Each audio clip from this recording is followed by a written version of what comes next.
경제브리핑 불편한 진실이 여러분의 확실한 두통 치료제가 되어드리겠습니다. 경제 뉴스가 연예 뉴스처럼 쉽게 들리는 그날까지 경제브리핑 불편한 진실.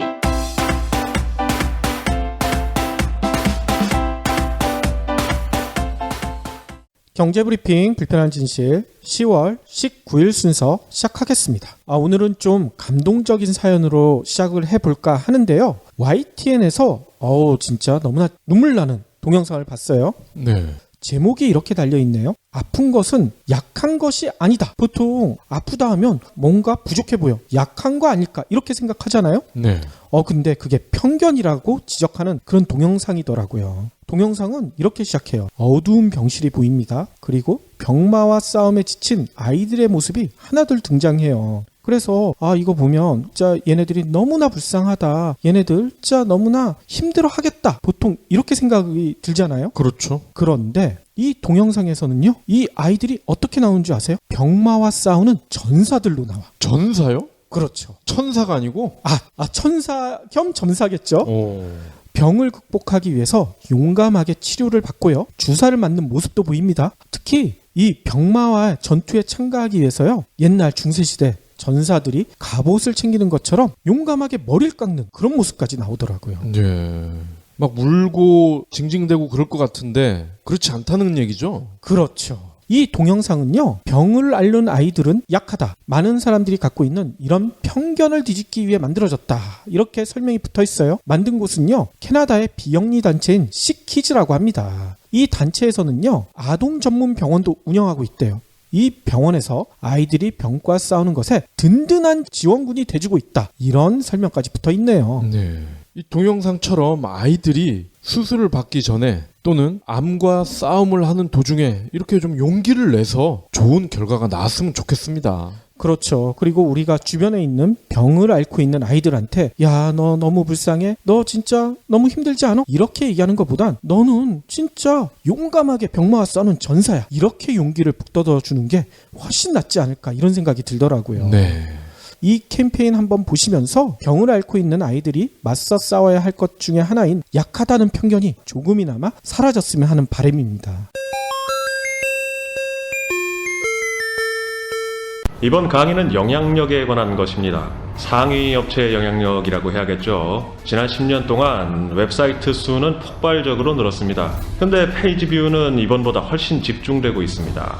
2001년 미국 전체 페이지 뷰 상위 10위 사이트가 31%를 차지했는데 2010년 들어서는 75%로 늘었습니다.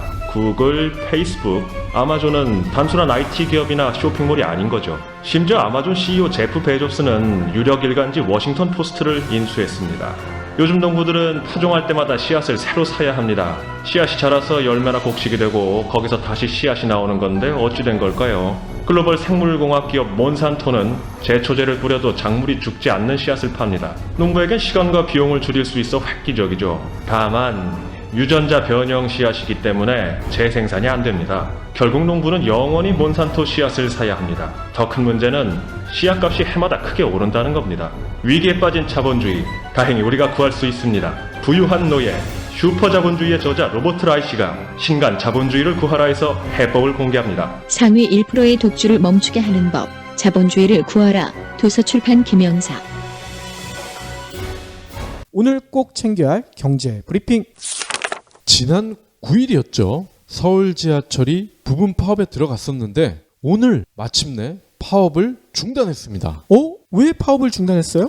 네, 서울 지하철 양대 노조가요. 오늘 오전에 5호선 김포공항역이죠. 스크린도어 사망사고가 발생했어요. 오호. 그래서 30대 남성분이 숨지는 안타까운 사고가 일어났는데 시민 안전에 대한 우려가 이렇게 계속 제기가 되면서 파업을 철회했다고 이렇게 공식적으로는 모르겠지만 언론에서는 표면적으로 이렇게 보도를 하고 있습니다. 안타까운 일이 벌어졌었군요. 예, 서울시가 이날 이렇게 밝혔어요. 1호선에서 8호선 지하철 양대 노조가 금일 발생한 5호선 김포공항역 스크린도어 사상사고와 관련해서 대시민 안전을 위해서 오전 11시를 기해 파업 중단을 선언하고 업무에 복귀한다. 근데 이 명분이 시민 안전이잖아요. 그렇죠. 그리고 그 시민 안전에 30대 남성이 스크린도어에 끼는 사망사고가 발생했고, 그러니까 정리를 해보면 파업이 더 갈 수도 있었는데 오늘 오전에 이 안타까운 사고 때문에 파업이 중단됐다는 겁니다. 그렇죠. 그러면 이번 지하철 파업 중단에 대한 시민들의 반응은 어떤가요? 정말 다양한 반응이 있는데요. 근데 예전과는 확실히 다릅니다. 많은 분들이요. 파업 계속해서 당신들의 권리를 쟁취해야죠. 그렇죠. 예, 이런 의견이 많았고요. 그리고 제가 눈길이 갔던 게 이런 겁니다. 국민의 안전을 위해 파업을 중단하시다니 멋있습니다. 이번 사고를 통해서 더욱 지하철 성과 연봉제 도입 반대하세요. 성과를 내야 하는 일 진짜 아니잖아요. 국민의 안전에 집중할 수 있게 공기업, 공공기관에 성과 연봉제 도입하지 말아주세요. 그렇군요. 진짜 이번 지하철이나 연대 파업에 상당한 의미가 있었잖아요. 예전 같으면 파업하면 대부분의 시민들이 이 파업 왜 하느냐 반대의 목소리가 높았는데 요번 파업에는 불편해도 괜찮아 이런 데자부까지 붙을 정도로 파업에 상당히 호응이 좋았었잖아요. 네. 제 추측이긴 하지만 물론 표면적인 이유는 사망사고이긴 한데 제가 볼 때는 시민들이 예전 같지 않네? 이러면서 사용자 측에서 꼬리를 내린 게 아닌가 싶어요. 충분히 그럴 수도 있죠.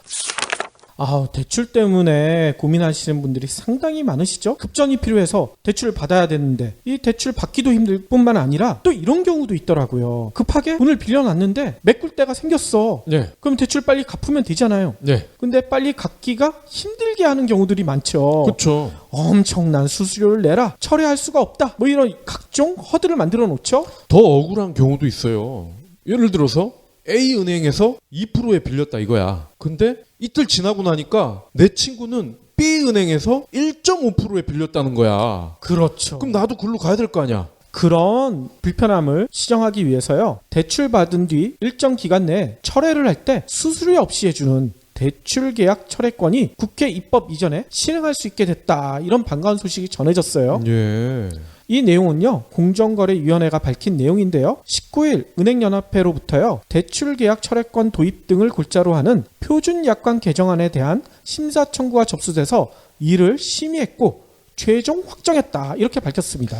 이거는 되게 이례적이네요. 입법 이전에 알아서 실행을 한다? 그러니까 일단 좀 더 살펴보면요, 개정 약관에 따르면요, 신용대출은 4천만 원, 담보대출은 2억 원 이하의 개인대출자는요, 숙려기간이 14일이더라고요. 2주죠. 2주 동안 원리금 부대 비용 등만 상환하면요, 중도 상환 수수료 없이 대출 계약을 철회할 수 있다, 이렇게 돼 있습니다. 네. 다만 이거 했다가 철회하고 이런 경우들도 간혹 있죠. 이거를 방지하기 위해서요, 행사 횟수를요, 은행 기준으로는 연 2회, 전 금융사 기준으로는 월 1회 이렇게 제한한다고 합니다. 네. 이 정도면 나름 합리적인 것 같은데요. 아니 근데 돈을 빌리고 이럴 때 보통은 담보를 잡잖아요, 은행에서. 그렇죠. 주택담보대출 이런 게 대표적인데, 그러면 근저당 설정 이런 거 할 때 돈이 들잖아요. 이거는 누가 내나요? 이거에 대한 내용이 없네요. 이거 어떻게 하죠? 그럼 이거 하라는 거야 말라는 거야?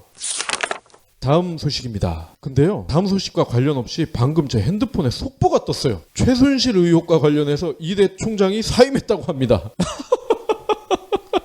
경제방송이지만 여러분들 관심 많으실 것 같아서 궁금하실 것 같아서 한 줄만 하고 넘어가겠습니다. 자, 제가 전해드릴 세 번째 브리핑은요, 한미약품 소식이에요. 한미약품이 공매도 때문에 말이 많았잖아요. 그랬었죠. 아니나 다를까 공매도에 참가했던 증권사 10여 곳이요, 동시 압수수색을 받았다고 합니다. 아니, 한 곳도 아니고 10곳이나 돼요? 그렇습니다. 서울 남부지검이네요. 오늘 오전 여의도 NH투자증권 신한금융투자 이러한 증권사 10여 곳에 검사와 수사관 60여 명을 보냈대. 우와. 예, 압수수색 대상은요, 한미약품이 독일 제약업체 베링거 인겔하임과 계약한 8,500원 규모의 기술 수출이 해지됐다는 공시를 하기 전에 주가 하락에 투자해서 이득을 볼 수 있는 공매도, 이 공매도 거래량이 많은 증권사들입니다. 거래소에 따르면요, 지난달 30일 한미약품의 악재 공시 전 공매도는 총 5만여 주, 기관이 3만 9천 주, 외국인은 9천 주, 개인은 1,700주래요. 오호. 한미약품은 계약 파기 사실을 지난달 30일 오전 9시 28분에 공시를 했는데 이미 전날 29일 오후 6시 53분에 관련 정보가 SNS, 주로 메신저겠죠? 메신저에서 유출이 됐다는 거 아닙니까? 아니 이런 식이니까 맨날 개미들만 몰살 당하죠. 개미가 총알바지네, 이번에도.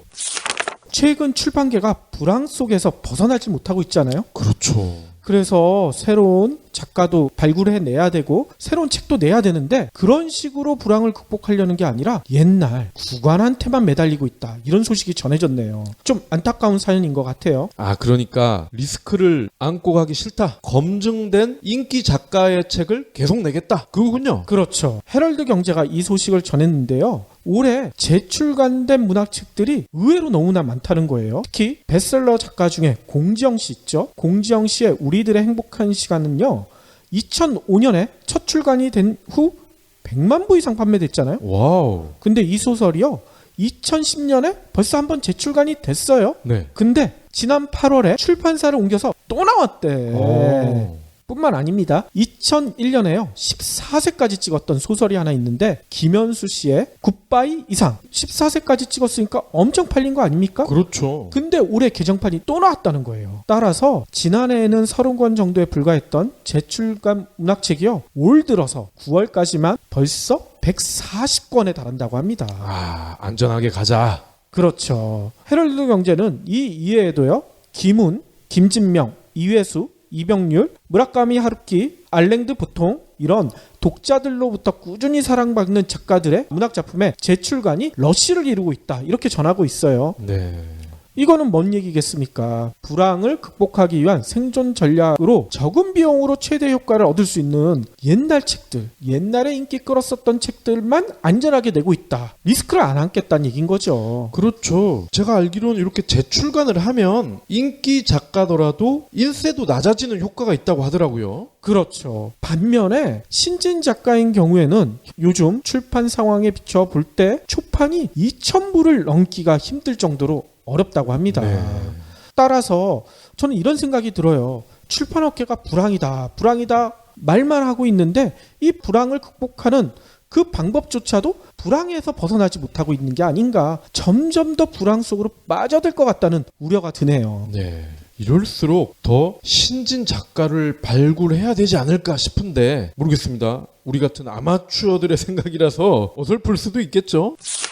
마지막 브리핑입니다. 혹시 애청자분들 요즘 카톡이 뭔가 좀 달라진 것 같다 이런 거 못 느끼셨나요?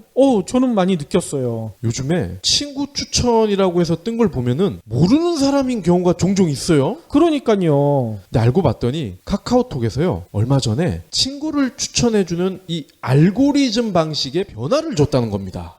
그래요? 그러니까 예전에는요 내 번호나 아니면 상대방 번호가 둘 중에 한 군데는 저장이 돼야 추천에 떴단 말이죠. 그렇죠. 근데 바뀌고 나서는요 저장을 하지 않아도 뜬다는 거야. 그러니까 예를 들면 우리 아빠 친구, 내 와이프의 친구 이런 사람들이 내 전화기에 뜬다는 거죠. 아니 이거는 심지어 헤어진 옛 애인 전화번호도 뜬다는 거 아니에요. 가능하죠. 이거 잘못하다가 싸움이 일어나겠는데요? 그러게 말이에요. 아니나 다를까 이렇게 방식이 달라지니까 이용자들의 반발이 엄청 거세다고 합니다. 그나마 지금은 애플에서는 이게 안 된대. 아하. 안드로이드에서만 이걸 하고 있는데도 이렇게 욕을 먹고 있다고 합니다. 카톡은 페이스북이랑은 다르죠. 페이스북은 그래도 모르는 사람이더라도 인간관계를 확장하려는 니즈가 있잖아. 근데 카톡은 그게 아니라 내가 알고 있는 친한 사람, 지인들과 좀 더 깊이 있는 대화를 하려는 게 목적이잖아요. 그렇죠. 근데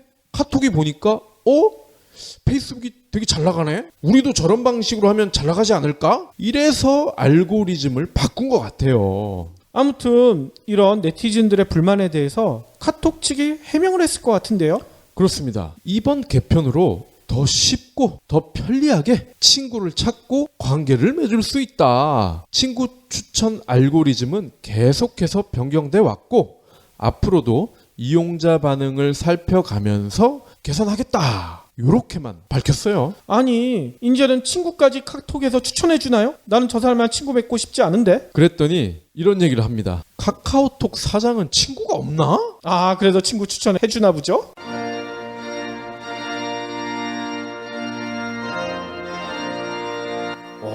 오늘 결혼식 정말 특이하네. 신랑 신부가 같이 들어와. 다 이유가 있지. 이유? 신부의 아버지가 신랑에게 손을 건네주는 이 시기 실은 여성을 소유물로 보는 잘못된 관행이거든. 소유물? 말도 안 돼. 생각해봐. 신부 아버지 책임하에 있던 신부가 새로운 배우자에게 책임이 기속되는 것과 같잖아. 듣고 보니 그러네. 근데 요즘은 여성들 위상이 많이 높아졌잖아. 대통령도 여자고 이런 관행이 더는 없을 듯한데? 그럼 질문 하나. 만일 남성이 여성을 때렸다면 어떤 법적 처벌을 받을까? 폭력이니까 형사재판으로 가겠지? 그럼 맞은 여성이 폭력 남성의 아내라면? 글쎄 그거야... 쉽게 대답하기 힘들 거야. 여성을 소유물로 보기 때문에 가정법원에 보내진다고. 가정법원? 말도 안 돼. 바로 남성다움을 강요하는 맨박스 때문이지. 남자는 강해야 하고 여성을 보호해야 한다는 잘못된 사고, 이런 편견을 깨부셔야 행복해질 수 있다고. 소중한 우리 딸들을 위해서라도 말이야. 그럼 우리는 어떻게 해야지? 테드에서 200만 뷰를 돌파한 토니 퍼터의 신작 맨박스에 자세한 해법이 나와 있다고. 맨박스라. 당장 사서 봐야 되겠네. 맨박스, 강요된 남자다움에 대하여 도서출판 한빛비즈.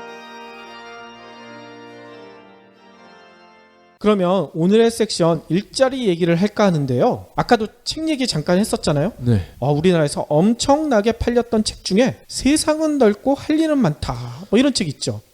이거는 정말 옛날에 우리 김우중 아저씨가 냈던 책 아닙니까? 맞습니다. 이 책은요 진짜 제목 덕을 다 많이 본 것 같아. 이 책 제목이요 수년 동안 뉴스는 물론이거니와 광고나 연설, 강연, 에세이 이런 데 수시로 언급됐잖아요. 세상은 넓고 할 일은 많습니다, 뭐 이런 얘기 많이 했잖아. 네. 특히 아까 박 PD가 얘기했던 것처럼 이 책을 쓴 김우중 전 대우그룹 회장은요 한때 모든 국민의 큰 존경과 사랑까지 받았었잖아요. 실제로 김우중 회장이 잘 나갔었을 때 해외여행이 자유화가 됐잖아요. 세계 나가봤더니만 세계 곳곳에 대우그룹 마크가 막 있는 거야. 대우그룹이 지구에서 이렇게 뭔가 뻗어나가는 이런 마크였잖아요.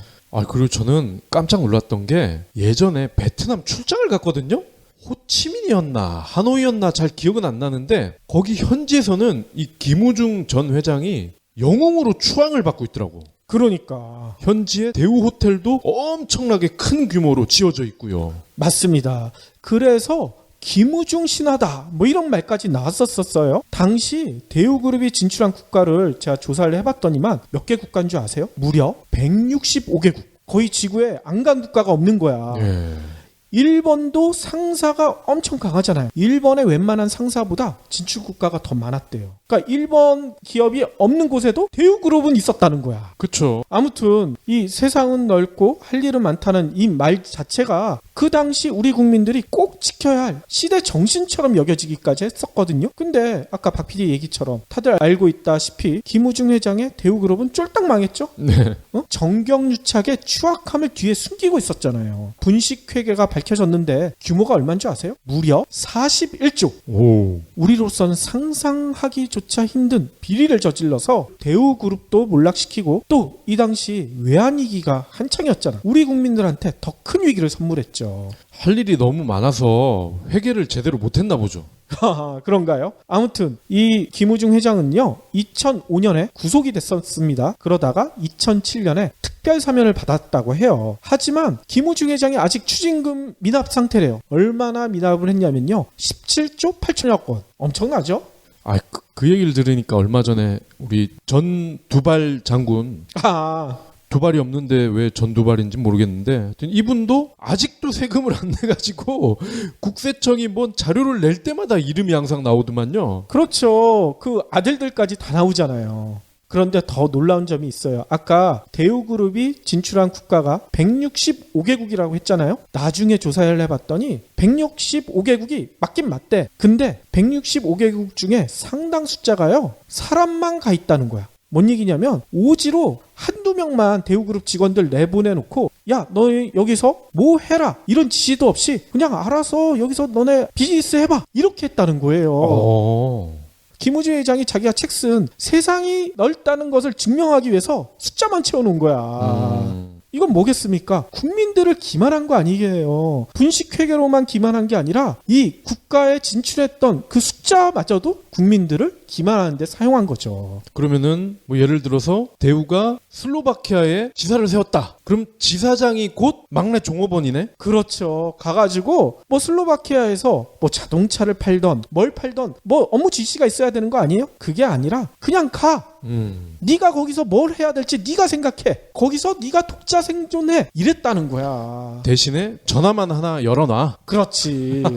그런 짓거리를 했다는 거죠. 근데 놀라운 점이 있어요. 아까 특별 사면을 받았다고 했잖아요. 그리고 베트남에서는 아직도 영웅 대접을 받고 있대요. 그렇죠. 근데 2014년에 국내에서도 활동을 하나 했어요. 이때가 대우그룹 해체 15주기래. 아, 이런 것도 뭐 주기를 따지나요? 그러니까 이것도 골 때리는데 이 15주기에 회고록을 출간했어요. 회고록의 제목이 뭔지 알아요? 아직도 세계는 넓고 할 일은 많다예요.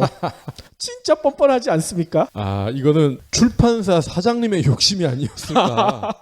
그랬을 수도 있죠. 아, 근데 제가 왜 이렇게 김우중 회장 얘기를 오래 하냐 하면 아직까지도 이 김우중 신화에서 벗어나지 못한 사람들이 많은 것 같아요. 세상은 넓고 할 일은 많다. 이걸 맹신하는 사람들. 뭔 얘기냐면요. 아니 세상은 넓고 할 일은 많은데 왜 국내에서 일자리가 없다고 한탄하느냐. 우리나라 젊은이들한테. 김우중처럼 외국에 나가서 개척하면 여전히 할 일이 많다. 이런 주장인 거죠. 아니 도대체 어떤 미친놈이 이런 주장을 하냐. 뭐 이렇게 생각하실 것 같은데 실제로 있었다니까요. 지난 11일에 국감이 있었는데요. 코트라에 대한 국감이었습니다. 이때 정운천 새누리당 의원, 정운천 의원은 누군지 기억나시죠? 네. 예전에 미국산 쇠고기 때 이 난리쳤던 분이시잖아요. 발음을 잘 하셔야 됩니다. 예전 총리셨던 정운찬, 찬과 천은 다르죠? 그렇죠. 아무튼 이 정 의원이요. 취업난에 대한 해결 방안을 아주 기가 막힌 거를 제시를 했어. 뭐라고 제시했냐면요. 청년들을 오지로 보내자. 이렇게 발언을 한 거예요. 오지요? 응. 아우지 탄광? 정 의원의 발언을 그대로 전하자면 이렇습니다. 우리나라 돈 100만 원만 가지고 가면 캄보디아에서는 1000만 원 이상의 효과가 있어요. 아프리카 나이지리아 같은 데나 콩고, 동남아에 보면 캄보디아. 전 세계 오지에 우리 청년 10만 명을 보냈으면 좋겠어요. 이런 얘기를 했어. 그러니까 뭐 난리가 났겠죠? 근데 정 의원은 발언을 여기서 그치지 않았어요. 뭐라고 했냐면요. 지금 청년 일자리를 위해 한 해 15조의 돈이 들어가거든요. 그러면 3천만 원 월급을 받는 사람은 거의 50만 명 정도 돼요. 근데 쉽게 얘기하면 지금 1년에 30만 개 일자리밖에 안 나와요. 그러니까 이렇게 해서는 절대 해결이 안 돼요. 지금 코트라만 해도 거의 100개국 이상의 무역권을 갖고 있잖아요. 이걸 총동원해서 청년 일자리를 전 세계로 나갈 수 있게 해야 된다고 생각하는데요. 이렇게 얘기를 했어요. 국감에서. 이게 뭔 얘기겠습니까? 한마디로 코트라가 진출한 국가가 100개국 이상이 되니까 이들 나라에 우리나라 청년 10만 명을 내보내자. 이 얘기잖아요. 아, 근데 노블리스 어블리주라고 이 정 의원이 이런 얘기를 하려면은 자기 청년, 그러니까 자기 자녀분들부터 먼저 보내놓고 그분들이 뭐 괜찮은 성과를 얻었다. 그래야 되는 거 아니에요? 그렇죠. 그런데도 이 주장을 막무가내로 하고 있는 거예요. 특히 이 얘기는 그건 것 같아요. 정운찬 의원이 여당 의원이잖아요. 근데 일자리 만들어내라 요구가 빗발치고 있죠. 근데 국내 일자리 창출은 한계에 다다랐잖아. 지네들도 알고 있거든. 그러니까 쉽게 생각한 거예요. 개도국 아직 일자리 넘친다. 구직 수요 많다. 이런 나라에 한국 사람이 간다면 개도국에서 두 손 두 발 들고 환영할 것이다. 그러니 우리나라 청년들 괜히 국내에서 힘들게 일자리 찾느라고 고생하지 말고 이런 개도국 한국 사람 환영하는 데를 가라. 한마디로 세상은 넓고 할 일은 많다고 예전에 김우중이 얘기하지 않았느냐. 이거 실천하면 된다. 이렇게 얘기를 한 거죠. 아, 얘기를 듣고 보니까 정 의원 자녀를 보낼 게 아니라 정 의원이 캄보디아 국회로 가서 일단 국회의원을 먼저 한 다음에 이 얘기를 해야 될 것 같은데? 그러니까 말이에요. 아무튼 이 발언에 대해서 네티즌들이 난리가 났죠. 이 얘기를 하더라고요. 전형적인 30시대 마인드, 또 새누리 청년 당원들이랑 자유촌 영맹 뭐 이런 곳 청년들 보내면 되겠네. 이런 발언도 있었고요. 도대체 이게 왜 일자리 정책인지도 모르겠고 이 의견을 동의하는 분들을 선착순으로 모집해서 10만 명 정도로 오지로 보내면 바람직한 세상이 오는 건가? 뭐 이런 얘기도 있었어요. 또 재미난 것은요. 이렇게 오지 보내는 거 최순실 딸부터 보내면 어떨까? 뭐 이런 반응도 있었다니까. 정답인데? 아무튼 근데 이 정 의원의 발언에 여러 가지 문제가 있죠. 일단 정 의원이 3개 국가를 거론했잖아요. 3개국 중에 나이지리아랑 캄보디아 같은 경우에는 우리나라 사람들이 마음대로 못 가. 왜요? 이 나라에서는 지금 내전이 한창이잖아요.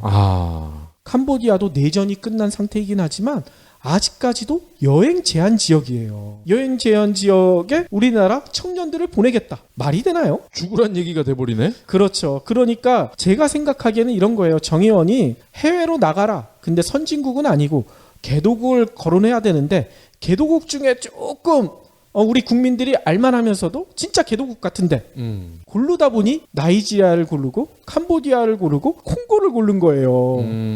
근데 하필이면 이들 국가가 다 여행 제한 지역 국가야. 이 세계지리 실력이 미루어 짐작이 되네요. 그렇죠. 그리고 이 얘기를 들은 우리나라에 있는 이 나라 국가 국민들 어떻게 생각하겠어요? 현지에 있는 나이지리아 국민들도 이 소식이 전해진다면 야 한국이 우리 무시하네 이렇게 생각할 거 아니에요. 그렇죠. 이 외교적으로도 진짜 문제가 많은 발언이에요. 그리고 비정상회담이라는 예능 프로 있잖아요. 그렇죠. 거기 보면 다양한 나라에서 총각들이 오잖아. 제 기억에 나이지리아 쪽도 있었던 것 같은데요. 그런 식으로 요즘은 다 이렇게 네트워크가 형성이 돼 있단 말이에요. 그렇죠. 당연히 우리나라에서 국회의원이 했던 발언이 전해졌을 것 같은데요. 그렇죠. 요즘 구글 검색만 해도 번역이 다 되잖아. 분명히 이 얘기가 전해졌을 거란 말입니다. 이 나이지리아 사람들은 우리나라 사람들 어떻게 생각하겠어요. 게다가 더 큰 문제도 있죠. 아무리 개도국이라도 우리나라 젊은이들이 가서 진짜 일을 할 수가 있을까요? 그 나라 말도 모르는데? 그리고 아무리 개도국에 일자리가 남아 돈다고 해도 증명도 안 된 젊은이들한테 일자리를 준다는 게 말이나 됩니까? 그 나라 문화도 모르는데 또 큰 문제가 있죠. 아까 우리나라 돈 100만 원만 가지고 가면 캄보디아에서는 1000만 원 이상의 효과가 난다. 환율 공부를 안 하신 분이네. 네. 이건 진짜 황당함을 넘어 어이가 없어요. 어이가 없어. 한마디로 개도국은 우리나라 사람들이 가면 하늘에서 신이 내려오는 것처럼 환영해 줄 것이다. 이런 말도 안 되는 환상을 가지고 있는 거란 말이에요. 뭐 확실한 건 아니지만 제가 볼 땐 정 의원이 어렸을 적에 미군이 주는 초콜릿을 먹고 뭔가 착각을 한 게 아닌가 싶은데. 그럴 수도 있죠. 아무튼 네티즌들이나 여론의 비난이 이렇게 쏟아졌으면요. 정 의원이 진짜 내가 실수했다. 사과를 할 만도 하잖아요. 근데 정 의원이 놀랍게도 자신의 페이스북을 통해서 더 나아가 반박을 해버려. 뭐라고 했냐면요. 선진국 중심으로 가는 건 못지않게 개발도상국이 기회가 될 수 있습니다. 청년의 열정과 꿈을 가진 분들, 원하는 분들을 모집해서 1년 정도 해외에 파견하는 제도를 제안했습니다. 청년 100만 명 중 10만 명을 10년 동안 국내에 국한하지 않고 전 세계로 나가 꿈을 키우도록 하면 좋지 않겠습니까? 이런 글을 올렸어. 아니 이쯤 되면 거의 미쳤다고 봐야 되는 거죠. 내 자식 아니니까. 그렇죠. 그런데 전 이런 생각이 들더라고요. 이거는 진짜 뭔가 믿는 구석이 있다. 네. 진짜 정 의원의 믿는 구석이 뭘까? 제가 곰곰이 생각해 봤거든요.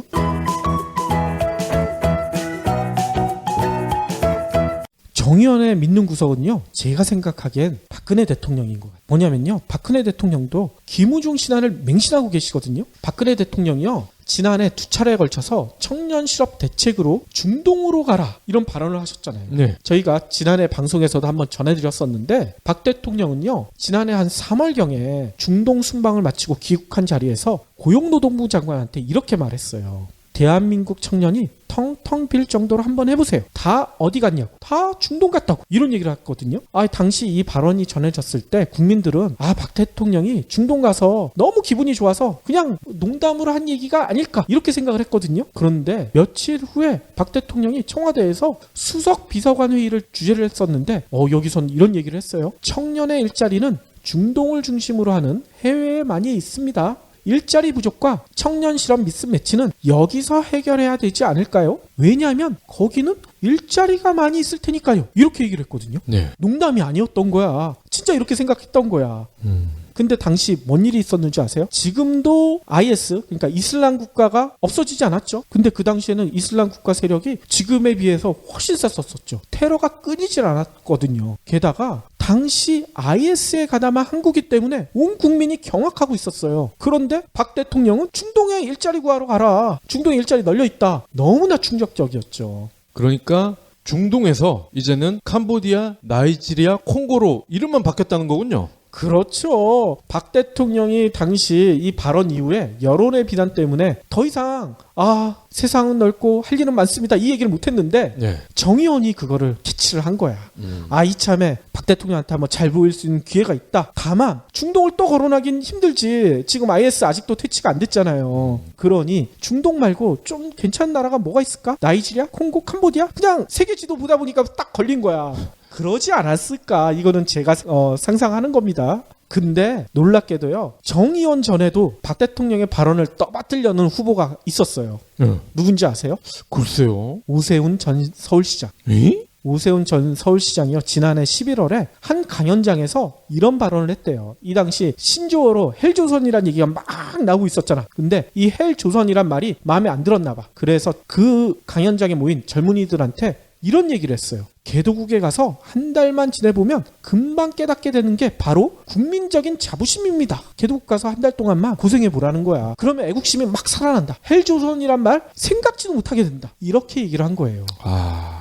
이 제 버전으로 바꿔볼게요. 선진국에 가서 하루만 지내보면 금방 깨닫는 게 바로 국민적 쪽팔림이다.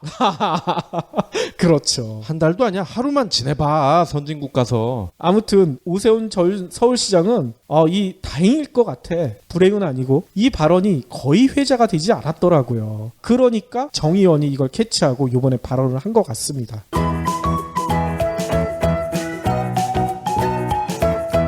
근데 지금까지 이렇게 기조를 보면 박근혜 정부나 여당이나 해외 취업에 대해서 너무나 관심이 많잖아. 진짜 중요하게 생각하고 있죠. 일자리 문제 해결에 아주 좋은 비법으로 생각을 하고 있잖아요. 특히 이런 해석도 가능하죠. 아니 국내에만 연연하지 않고 당당하게 세계 전문의들과 경쟁하라는 깊은 의도도 담겨져 있을 것 같다. 몇몇 전문가들은 이렇게 해석도 하죠. 젊은이들과 경쟁을 하려면은 실리콘밸리로 가든가. 이스라엘도 요즘 그런 실리콘밸리가 있다고 하죠? 그런 데를 가야지. 무슨 캄보디아야, 엄하게. 그러니까 말이에요.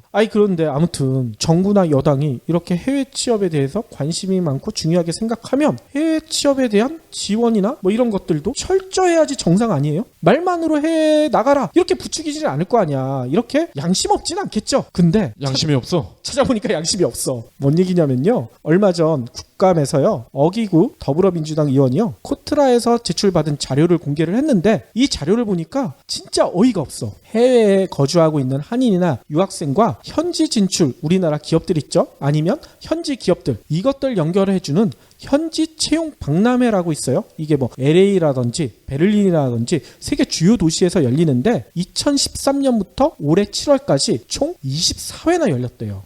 많이 열렸죠. 네. 그러면 이거를 통해서 우리나라 교포라든지 유학생이라든지 이런 사람들이 취업을 많이 했을 거라고 기대가 되잖아요. 근데 자료를 보니까 이 현지 채용 박람회 24회를 통해서 취업한 구직자가요. 총 몇 명인 줄 아세요? 105명. 105명. 한 번이 아니라 24회를 다 통틀어서. 그러니까 한 해 평균 4.3명만 취업에 성공한 거야. 이건 그냥 사설 유학원이 해도 될 것 같은데. 그러니까요.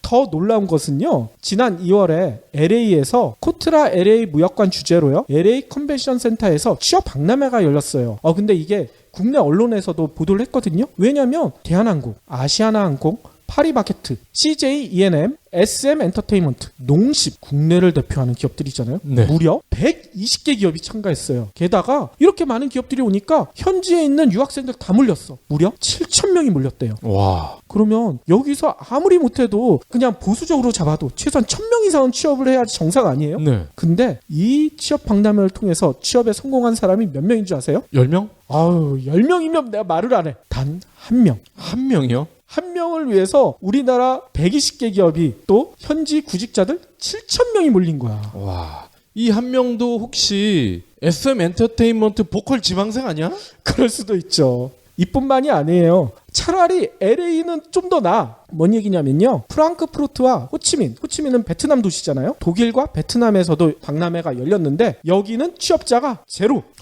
한 명도 안 뽑혔대. 여기서는 SM이 없었나 보죠. 그런가 봐요. 게다가 이렇게 취업 박람회뿐만 아니라 글로벌 취업 상담회, 그러니까 면접관들이 가가지고 직접 상담해주는 그런 행사도 있죠. 이것도 2013년부터 올해까지 6차례나 열었대요. 근데 이 6차례 상담회 동안 참여 기업이요 559개나 되거든요. 그리고 면접에 참가한 구직자는요 12,000여 명. 엄청나죠? 이 정도 되면 12,000여 명이나 참가했으면 아무리 못해도 한 3-4천 명은 취업해야지 정상이잖아. 면접까지 했는데. 근데 이 글로벌 취업 상담회를 통해서 취업한 숫자가요 276명. 네. 말이 안 되잖아. 아니 아까 정의원이 그랬죠. 코트라를 이용하면 10만 명은 충분히 해외 취업시킬 수 있다.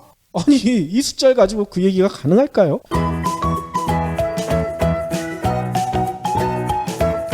아니 그러면 혹시 이런 분들도 계실 거예요.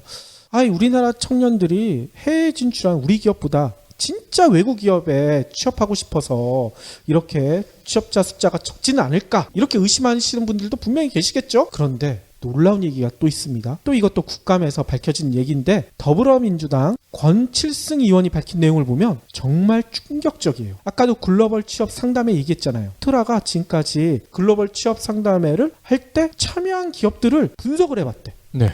분석을 해봤는데 놀랍게도 일본의 전범 기업들이 수두룩했다는 거야. 오이? 일본의 전범 기업들한테 우리 청년들의 취업을 알선한 거잖아. 정부가.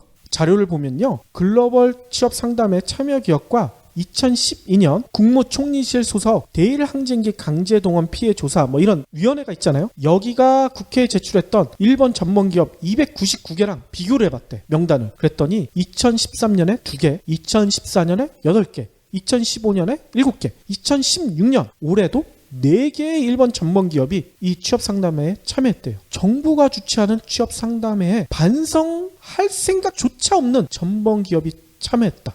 이거 어떻게 이해해야 될까요? 글쎄요. 이들 전범 기업은 우리 한국 정치권에서 자기네들을 좋아한다 이렇게 생각한 거 아니에요? 그럴 수도 있을 것 같아요. 게다가 정부가 추진하고 있는 해외 취업 사업이요. 곳곳에서 부실이 드러나고 있대요. 해외에 가서 열정페이를 강요당하기 일수라는 거야. 국내에서 당하던 열정페이 싫어가지고 해외에 나갔더니 거기서 또 열정페이를 강요당한다는 거예요. 게다가 해외에서 문제가 생기잖아요. 여러 가지 도둑을 당할 수도 있고 임금을 떼일 수도 있고 이런 문제가 생겨도 도움을 청할 곳이 없어가지고 고립됐다가 빈털터리로 돌아오는 경우도 많다고 언론들이 전하고 있습니다. 왜 이런 일이 벌어지냐? 취업률을 채우기에만 급한 해외 취업 연수 기관이 난립하면서 사기 사건이 빈번하기 때문이다. 이런 얘기도 있어요. 네. 실제로요. 우리나라 구직자들이 해외 취업하면 가장 먼저 떠올린 것 중에 하나가 호주잖아요. 호주 가서 워킹 홀리데이 하면 좋다. 영어도 배우고 일도 할 수 있고 경험도 쌓을 수 있고. 근데 호주 워킹 홀리데이 비자 소지자들이 고용주한테 착취당하는 사례가 많다. 이런 보고서가 나왔어. 네. 이 보고서를 우리나라 정부에서 했을까요? 당연히 아닙니다. 호주 정부에서 했어요. 호주 정부의 노사문제 중재기관인 공정근로 옴부즈맨이 2년간 이 호주에서 벌어지고 있는 워킹홀리데이를 광범위하게 조사한 끝에 63쪽에 달하는 보고서를 냈는데 여기에는요. 고용주나 중개업체들이 이 워킹홀리데이를 하려는 이 젊은이들한테 최저임금을 제대로 지급하지 않는 방식으로 착취하고 있는 사례가 너무나 많다는 거예요. 그러니까 우리나라에서도 이런 일들이 비일비재하잖아요. 다른 나라에서 온 노동자들에게 임금을 잘 안 준다든지 일을 너무 많이 시킨다든지. 근데 그런 게 호주에 간 우리 학생들도 겪고 있다는 얘기네요? 그렇죠. 왜 이런 일이 벌어지냐면요. 호주의 워킹홀리데이 비자가 이런 식으로 돼 있대요. 이 워킹홀리데이 비자를 받고 호주에 가잖아요. 그러면 호주에 있는 농어촌에 있는 농장이나 육가공 공장 이런 곳에서 88일 동안 일을 하게 되면요. 체류 기간을 추가로 1년 더 연장받을 수 있다는 거예요. 네. 한국으로 돌아오지 않아도 된다는 거죠. 그래서 이렇게 추가 체류를 받은 한국 젊은이가 한 5천 명가량 된대요. 벌써. 그런데 문제는요. 이들의 받는 임금 수준이요. 호주 법정 최저임금의 절반에도 못 미치는 것으로 나타났대요. 특히 한국인에 대해서 이런 비율이 너무나 높다는 거야. 에이? 그럼 이건 표적인데? 그렇죠. 이유가 뭐겠습니까? 한국 정부가 이거에 대한 관심이 없으니까 한국인을 대상으로 호주에서 그냥 막 하는 거죠. 아, 그러니까 다른 나라는 정부 차원에서 그걸 항의를 한다는 건데 우리나라는 아무 반응이 없다. 그건가요? 아마 그런 듯해요. 문제는 아니 이런 일이 벌어지면 워킹홀리데이 하러 간 친구들이 항의하면 되지 않느냐. 문제는요. 항의를 하게 되잖아요. 그러면 고용주로부터 88일간 일했다는 증명서를 받지 못할 수가 있대. 이거 못 받으면 어떻게 해요? 1년 비자 연장이 안 되는 거 아니에요. 그렇죠. 한국으로 돌아와야 된다는 거야. 이런 걱정 때문에 항의를 못 한다는 거죠. 이에 따라요. 이 최저임금 문제뿐만 아니라 아예 월급을 안 주는 무임금, 또 불법 공지하는 경우도 있고요. 심지어는 성희롱에 시달리는 경우도 다반사라고 해요. 예. 참, 호주도 나쁜 놈은 나쁘군요. 그렇죠. 정부에서 보호해주지 않으면 우리나라 젊은이들이 외국 나가서도 이렇게 착취를 당하는 거야. 문제는 아까도 얘기했잖아요. 이 사례 조사가 우리나라 정부가 한 게 아니라니까요. 호주 정부가 한 거예요. 외국에 나가 일하라고 하는 우리 정부에선 실상 파악도 못하고 있는 거 아니에요. 자발적으로 적극적인 의지를 가지고 외국에 나간 청년들조차 이런 대접을 받고 이런 대접을 받는 것조차도 모르는 우리 정부인데 우리 정부가 등 떠밀고 있다. 그렇죠. 근데 더 큰 문제가 있죠. 호주는 그나마 우리 교민도 많고 우리나라랑 교류가 많잖아. 예. 게다가 선진국이고요. 이런 나라에서조차 이런 대접을 받는데 나이지리아, 콩고, 캄보디아 연락도 안 될 텐데 이런데 우리 젊은이 나가서 착취당하면 이거 누가 구해줘요? 나이지리아 간 청년이 통곡을 할 것 같아. 나 이칠이야. 아 이거 웃으면 안 되는데 진짜 슬픈 얘기네요. 네. 아무튼 정부나 여당이 믿는 대로 세상은 넓고 할 일은 많다. 말 자체는 틀린 게 아니죠. 좁고 자원도 적은 우리나라보다는 더 넓은 해외에서 배우고 경험도 쌓는다면 좋은 일이죠. 문제는 이게 되려면 여건이 제대로 만들어져야 된다는 겁니다. 우리 젊은이들이 일한 만큼 정당한 대우를 받을 수 있는지 이거 누가 지켜주겠어요? 우리 정부가 지켜줘야 된다는 거예요. 그런데 이런 것도 안 하는 놓고선 최소한의 여건도 마련해 놓지 않고선 무작정 해외로 나가라? 이렇게 부추기는 것은 직무유기로 볼 수밖에 없다는 생각이 들어요. 뭐 도전의식이기 때문에 고생은 사소한다. 젊어서 해야 된다. 아무리 미사역을 써더라도요. 이거는 젊은이들을 위협 속으로 몰아넣는 것밖에 아니라는 생각이 들어요. 예. 세상은 넓고 할 일은 많다. 이거는 거품이 너무 많은 것 같고요. 현실적으로 요거를 교정을 할 필요가 있을 것 같아요. 내가 갈 세상은 좁고 내가 할 일은 거의 없다. 이런 상황에서 혹시나 정부나 여당에서 이렇게 해외 나가라 이렇게 권한다고 이를 덜썩 믿고 해외로 나가볼까? 이런 생각은 추호도 하지 않는 게 좋겠다는 생각이 듭니다. 차라리 이런 용기가 있으면 당당하게 재벌들이 쌓아놓은 천문학적인 유보금 풀어서 일자리 늘려달라 이렇게 요구하는 게 훨씬 나을 것 같다는 생각이 들어요. 혹시 뭐 음모론이긴 하지만 이들 청년들이 헬조선 하면서 여당을 싫어하잖아. 그래서 얘들 투표 못하게 하려고 외국으로 자꾸 보내려는 거 아니에요? 그렇죠. 젊은이들 10만 명만 내보내면 다음 대선에서 지네들이 유리하지 않을까 이렇게 생각하는 것 같기도 해요. 설마? 이건 아니겠죠? 근데 우리 과거를 보면요. 우리가 예상한 게 거의 다 맞았잖아. 그러니까 이런 건 맞으면 안 되는데. 혹시 기부해보신 적 있나요? 이런 질문을 하면 나 먹고 살 것도 없는데 기부는 무슨? 기부는 션, 정혜영, 김장훈이나 하는 거 아니야? 라고 하시는 분들이 많습니다. 하지만 기부는 돈 많은 연예인의 전유물이 아닙니다. 무료 기부 사이트 위시플렉스에 접속하면 누구나 기부천사가 될 수 있습니다. 어떻게 가능하냐고요? 위시플렉스의 나만의 위시에서 매주 마음에 드는 신상 10개만 고르면 됩니다. 물론 사는 것이 아니라 찜만 하는 겁니다. 그러면 기부머니 500원이 매주 생기죠. 이 기부머니를 경제브리핑, 불편한 진실 같은 프로젝트에 후원할 수 있습니다. 참 쉽죠? 보너스도 있습니다. 매주 추첨을 통해 골라놓은 신상을 최대 90% 할인된 가격으로 살 수 있는 기회도 제공합니다.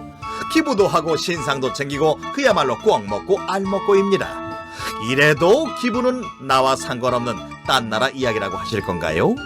당장 위시플렉스에 접속해 자랑스러운 기부천사의 이름을 올리세요. 마지막으로는요. 앞에서 좀 무거운 얘기를 해서 좀 가볍게 끝내볼까 하는데요. 박 PD는 어렸을 때 만화 영화 많이 보셨죠? 네. 특히 애니메이션. 예. 저도 애니메이션을 많이 봤는데 어렸을 때는 그 애니메이션을 보고 너무나 재밌다 이렇게만 생각했는데 나이 들어서 그 애니메이션을 다시 봤었을 때 이렇게 심오한 의미를 담고 있었나? 이런 생각이 들게 하는 경우들이 많거든요. 그럼요. 근데 저와 비슷한 생각을 하신 분들이 많으신가 봐요. 어렸을 때 유행했던 애니메이션 중에 명대사를 뽑아가지고 블로그에 올려놓으신 분들이 계시더라고요. 오. 일단 원피스란 애니메이션 있죠. 원피스에는 이런 명대사가 나옵니다. 사람이 언제 죽는다고 생각하나? 심장이 총알에 뚫렸을 때? 아니. 불치병에 걸렸을 때? 아니. 맹독 버섯스프를 마셨을 때? 아니. 그럼 뭐야? 사람들에게서 잊혀졌을 때다. 그러니까 나 27이야. 아, 그렇군요. 사람은 뭔가의 희생 없이는 아무것도 얻을 수 없다. 뭔가 얻기를 원한다면 그와 동등한 대가가 필요하다. 우와. 이 강철의 연금술사라는 만화네요. 저 어렸을 때 이 애니메이션도 좋아했거든요. 밤비 아시죠? 꽃사슴 나오는 거. 예. 이 밤비에는 이런 내용이 있어요. 넘어지지 않는 사람은 없어. 단 다시 일어나는 사람만이 앞으로 나아가는 법을 배우는 거야. 밤비가 첫 걸음을 할 때 엄마가 이 얘기를 해주는데 그때는 이게 뭔 내용인지 몰랐었는데 지금 보니까 진짜 감동적인 얘기네요. 저희 아들도 즐겨보는 만화더라고요. 스폰지밥. 여기에 이런 내용이 나온다고 합니다. 지식은 우정을 대신할 수 없어. 널 잃을 바엔 차라리 바보가 될게. 우와, 너무나 멋있네요. 또 제가 어렸을 때 좀 소녀 감성이 있어서 빨간머리 애니란 애니메이션 되게 좋아했었거든요. 네. 여기는 이런 내용이 나와요. 정말로 행복한 나날이란 멋지고 놀라운 일이 일어나는 날이 아니라 진주와 알이 하나하나 한 줄로 깨어지듯이 소박하고 자잘한 기쁨들이 조용히 이어지는 날들인 것 같아요. 지금 명대사를 소개하고 있는데 한편으로 저는 이런 생각이 들어요. 아니 내가 봤던 만화는 왜? 나는 왜? 왜냐면 저는 코난 그리고 은하철도 999를 굉장히 재밌게 봤거든요. 거기도 명대사가 있겠죠. 근데 저는 명대사는 생각이 안 나고 코난도 그렇고 999도 그렇고 여주인공이 너무 이쁘다 이거밖에 생각이 안 나. 우리 메텔루나 얼마나 이뻐. 그렇죠. 아무튼 어린 시절 봤던 애니메이션의 명대사를 떠올리다 보니까 이런 말이 생각나요. 내가 인생에서 배운 것은 유치원에서 다 배웠다. 이거 보통 어렸을 때 보잖아. 진짜 어린 시절에 인생의 교훈은 다 배운 게 아닌가 이런 생각도 들고요. 또 빨간머리 애의 명대사 너무나 저희와 어울린다는 생각이 들어요. 진짜 여러분들이 열심히 저희 방송 들어주시는 이 소박하고 자잘한 기쁨들이 진짜 저희들한텐 행복한 나날이 아닌가 이런 생각이 듭니다. 예. 은하철도 999처럼 경제브리핑 불편한 진실도 힘차게 달려라. 계속 달려보겠습니다.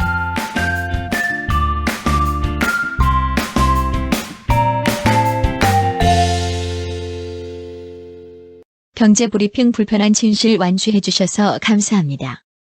하트 투척, 댓글 남기기, 계좌 후원 등 다양한 방법으로 힘을 보태주세요. 계좌 정보는 경제브리핑 팟빵 공지 코너에 있습니다.